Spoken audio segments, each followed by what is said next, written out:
યુદ્ધના કારણે જે ઓરિજિનલ જરી અહીંયા બનાવતા વેપારીઓ છે એ લોકોની પરિસ્થિતિ એવી છે કે આજે 70% યુનિટોની અંદર પ્રોડક્શન હેડઅપ થઈ ગયું છે. એ લોકો ચલાવવા જ નથી માંગતા. એ લોકો નથી ચલાવવા માંગતા એનું કારણ એ છે કે 70% યુનિટો આજે બંધ છે અને જે યુનિટો બંધ થયા છે એનું સૌથી મોટું કારણ છે કે ચાંદી જરી રિયલ જરી જે બને છે એમાં ચાંદીનો વપરાશ થાય છે અને તાંબાનો વપરાશ થાય છે. હવે આ બંને ના ભાવ જે છે એ વારંવાર ફ્લક્ચ્યુએટ થાય છે. એક વખત ચાંદી 4 લાખ સુધી પહોંચી ગઈ હતી કોમોડિટીમાં. તાંબાનો પણ એક પરિસ્થિતિ છે, એમાં પણ ભાવ કોન્સ્ટન્ટ ફ્લક્ચ્યુએટ થાય છે, અપ ડાઉન થયા કરે છે.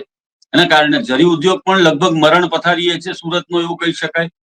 70% જેટલી જો યુનિટો બંધ હોય તો પરિસ્થિતિ તમે સમજી શકો છો કે એના કામદારો અહીંયા કઈ રીતે લોકો જીવી શકે, કઈ રીતે રહી શકે કામ વગર. આ શહેરની અંદર બેકારી પહેલી વખત જોવા મળી રહી છે આવી કે આટલા પ્રમાણમાં હિજરત થઈ રહી છે.